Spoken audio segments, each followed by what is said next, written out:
You know, when you sent over this YouTube lecture on gratitude in Islam by Nouman Ali Khan, I I have to admit I was kind of expecting something a little more traditional. But wow, this talk, Yeah, it's packed with some really unexpected ideas. it is. Especially the link between gratitude and arrogance. Yeah. Really got me thinking. It is fascinating how Khan challenges the conventional wisdom Yeah.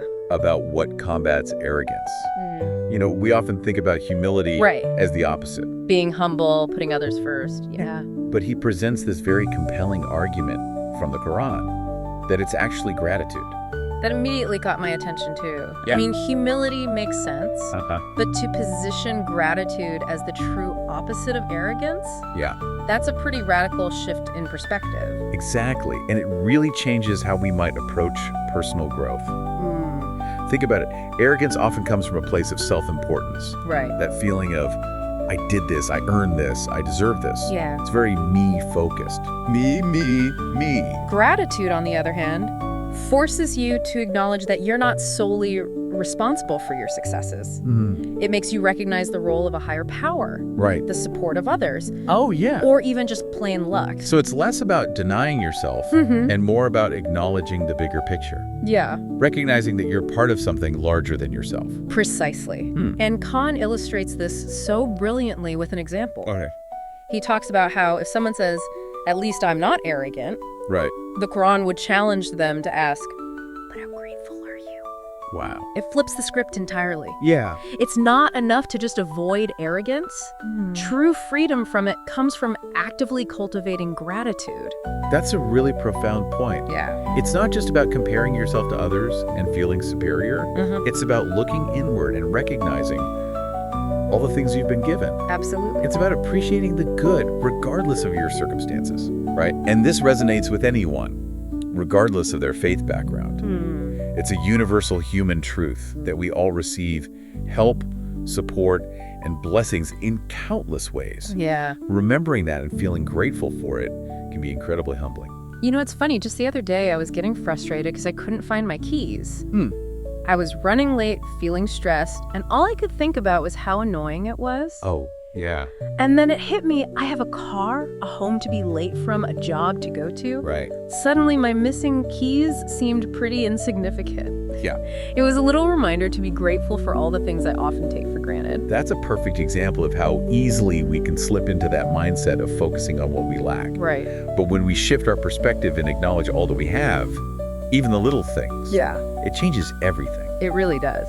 And that brings us to another fascinating point Khan makes about the connection between gratitude and mistakes. Oh. He argues that the devil's true aim isn't just to make us mess up, but to use those mistakes to make us ungrateful. No, so it's like a 1-2 punch. First, you make a mistake, and then you let that mistake rob you of your joy and appreciation for everything else. Exactly. It's a subtle but incredibly powerful tactic.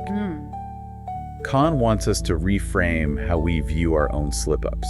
Okay. Instead of letting them drag us into a spiral of self-blame and negativity, Right. we should be asking ourselves, Yeah. am I letting this mistake overshadow all the good in my life? Am I allowing it to define me and steal my gratitude? That's so insightful because we all make mistakes. They do. It's part of being human. Yeah. But if we dwell on those mistakes and let them steal our gratitude, it's like we're playing right into the devil's hands. And this is a crucial takeaway for anyone, regardless of their beliefs. It's a reminder that we have the power to choose how we respond to our mistakes. Okay. We can let them define us and crush our spirit. Or we can use them as opportunities for growth, all while holding on to our gratitude for the good in our lives. That's a powerful reminder. Yeah. It's about recognizing that mistakes are inevitable, but they don't have to define us. Exactly. You can choose to focus on the positive and learn from our experiences. Absolutely. Now, Khan takes this idea of gratitude even further and connects it to our relationship with faith, Okay. specifically within the context of Islam. Yes, he makes this observation that for many people, their relationship with Allah is primarily rooted in fear of punishment. Right. And while fear can certainly be a motivator, he argues that a faith based in gratitude is far more fulfilling and ultimately more meaningful. He uses the example of Surah Fatiha, the opening chapter of the Quran. Yeah. It begins with Alhamdulillah, which means praise be to Allah. Right. Khan points out that gratitude is the foundation of worship in Islam. It's not about trying to avoid punishment, but about joyfully recognizing and appreciating the blessings you've been given. That's a beautiful way to think about it. Yeah. Instead of a transactional relationship where you're constantly worried about what you're doing wrong, gratitude invites us into a more loving and appreciative connection with a higher power. Absolutely. It's about recognizing and appreciating the good you've been given and responding with acts of devotion and kindness. And that brings us to what I think is one of the most compelling parts of this lecture. Okay. Khan's concept of gratitude as a shield against the attacks of the devil. Okay, so you're saying gratitude is like a spiritual shield. Yeah, That's a really intriguing idea. it is. How does that work? Well, Khan uses this powerful analogy of the devil attacking us from 4 different directions. Okay. Front, behind, right, and left. It sounds a bit intense, I know, but it really helps to visualize the different ways we can be tempted or pulled off course. I'm definitely visualizing it. Good. Where do we start?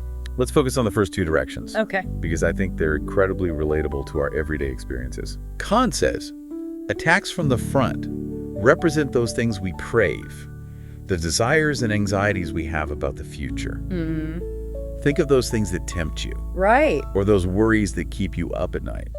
So those moments when you're tempted to splurge on something you can't afford, Exactly. or when you're stressing about an upcoming deadline, Yeah. those would be attacks from the front.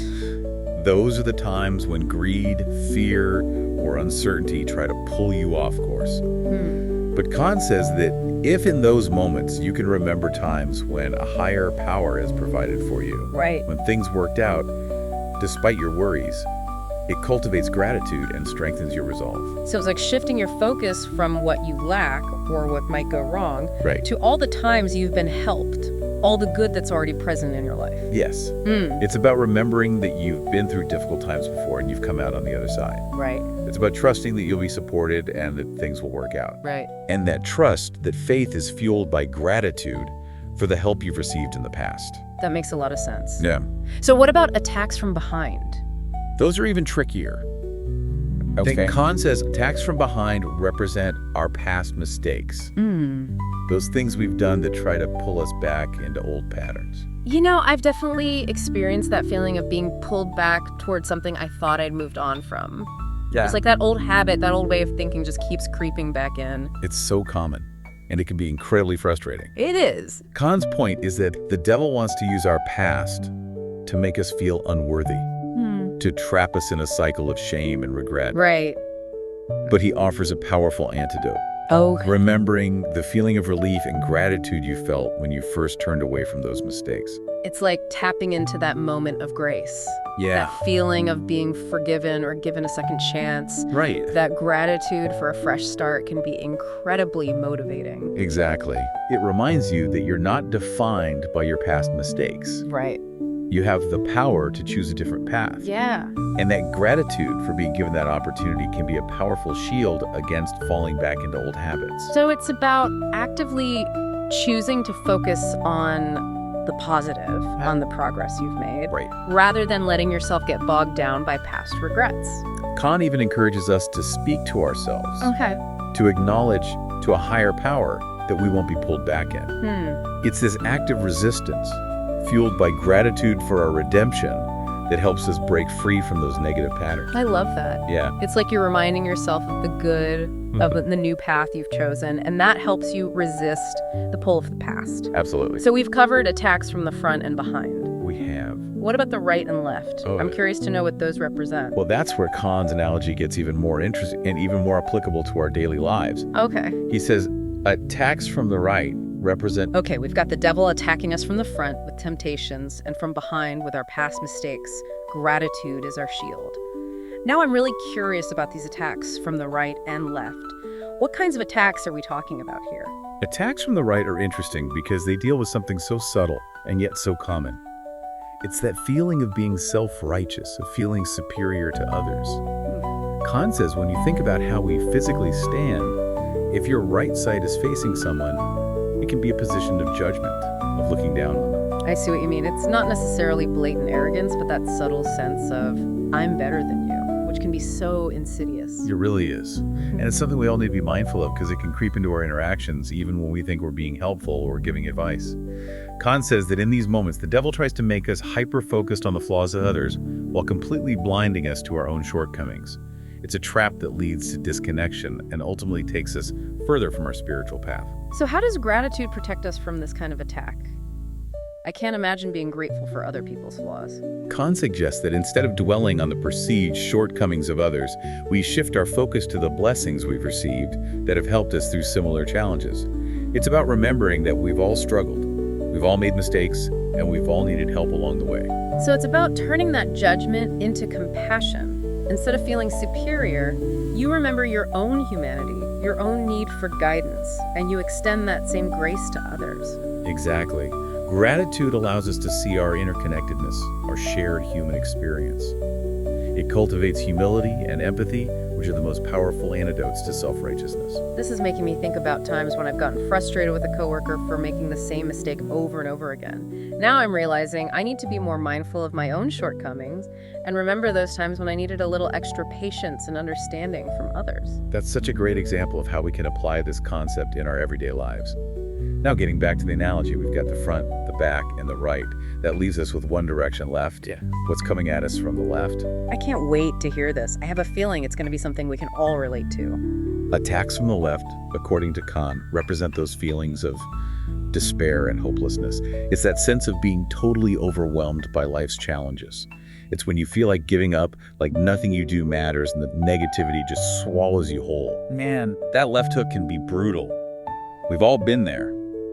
But how on earth do we fight that with gratitude? When you're in that dark place, it's hard to see any good, you know? Absolutely, and Khan acknowledges that. But he encourages us to make a conscious effort to remember those times when we felt supported, even in small ways. It's about recalling those moments when a burden was lifted, when a difficult situation eased, even if it wasn't a major issue. It's about acknowledging those little glimmers of hope, those small acts of kindness, even when everything else feels overwhelming. So it's like training yourself to notice and appreciate the little things, those small wins that can bring a little bit of light into a dark situation. That's a great way to put it. By focusing on those small moments of grace, we cultivate gratitude for the support we've received, and that in turn can help rekindle hope and give us the strength to keep going. Wow, this entire framework is so powerful. It really reframes gratitude as more than just a polite emotion. It's an active force that can protect us from so many different forms of negativity. Khan is essentially urging us to weaponize gratitude, to use it as a tool for building spiritual and emotional resilience. And while it's rooted in Islamic teachings, the concept resonates with anyone who's seeking a more fulfilling and meaningful life. I have to say this deep dive has completely changed how I think about gratitude. It's not just about saying thank you, it's about self-awareness, it's about recognizing our place in something larger than ourselves, and it's about actively cultivating an inner strength to navigate life's challenges. It really is a superpower. And that brings us to a question for you, dear listener. If gratitude is armor, where are you most vulnerable? Which of these 4 directions do you find yourself most susceptible to? And what specific acts of gratitude could you practice to strengthen your defenses? That's such an important question to reflect on. I know I'm going to be thinking about this all week.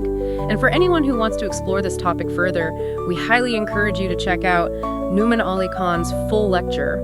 We've only scratched the surface here today. There's so much more to discover. Until next time, keep diving, keep questioning, and most importantly, keep cultivating gratitude.